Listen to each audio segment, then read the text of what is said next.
Is Indian real estate overvalued? I know you've probably heard this before. People often compare the prices of Dubai with that of India. They say, look, I can buy a luxury apartment in Dubai Marina for the same price as a 2 BHK in Mumbai suburbs. But then, when you walk around Indian cities, you see something strange. Everywhere you see hoardings, newspapers, flashy Instagram reels and videos, all screaming the same thing. Sold out in 48 hours. All units booked on launch day. And now you're thinking, if Indian real estate is so overpriced, why is it flying off the shelf? This doesn't really add up. And that's exactly what got me curious. So in this episode of FinshotsTV, we are going to dig into this and try to figure out, is this real demand or are real estate developers building this perception to show that real estate is hot in India? Let's take it from the top. You've probably seen these ads. New project sold out in just 10 days of launch. I saw it too, and I decided to verify it. I wanted to see if these claims are even true. So I went to the RERA website. RERA is the real estate regulator in India with whom developers are required by law to disclose the real numbers. So this project claimed to be sold out completely within the days of its launch. They had 530 flats and they claimed that all of them were sold. So when I went to RERA's website to check out this project, I realized that only 332 flats out of the 530 had been sold. That's around 62% and not 100% like that advertisement claimed. This is just one of the techniques used by real estate developers to create a sense of artificial scarcity in the minds of people. And across projects, developers use different kinds of subtle and sometimes not so subtle tactics to influence buyer behavior. Take the pricing of a flat, for example. How does a developer decide what should be the price of a property? One can assume that the price of a flat is based on some rational formula. Maybe it reflects the cost of the land, the cost of the construction, whatever money they had to spend on compliance, maybe a little profit. But in reality, things might be really different. Real estate developers often create multiple subsidiaries, one for land acquisition, another for construction, a third for marketing, allowing them to inflate costs at each step. While this practice might seem legitimate on paper, this intercompany transaction can add anywhere between 20 to 30% to the final property price without adding any real value.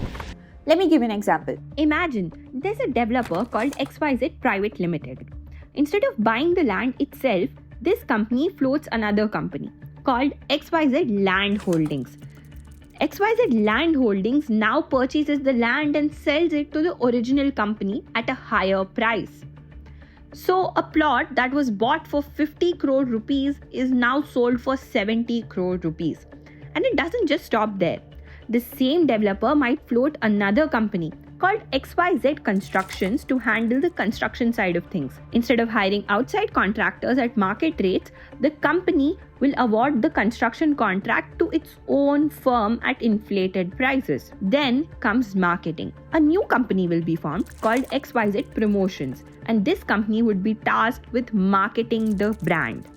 A launch campaign which could have cost 2 crores will now be billed at 5 crores.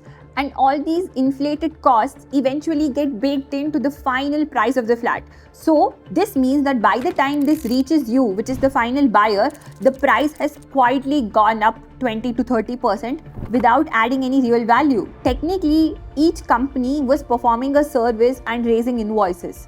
There's nothing wrong there. But the lack of transparency is what makes it nearly impossible for buyers like you and me to understand how much the price that they're paying is actually justified. And this isn't a made-up scenario.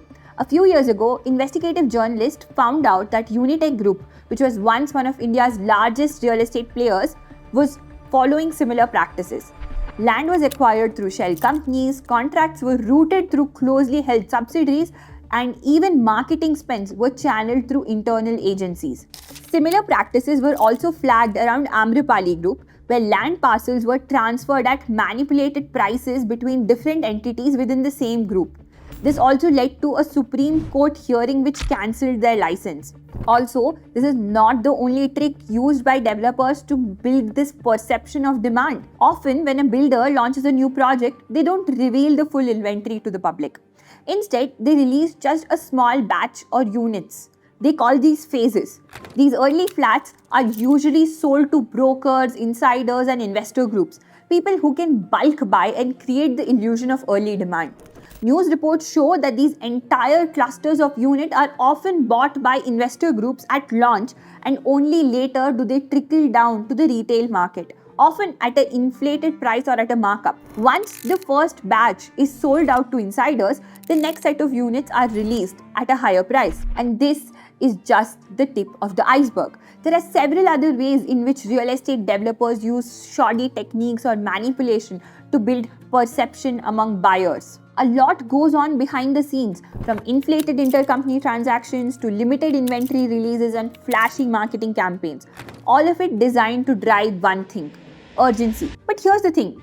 Real estate is probably the biggest financial decision most of us will ever make in our lives. And in a market where pricing can be manipulated and demand can be staged, it is all the more important than ever to slow down and do your homework before you book a flat.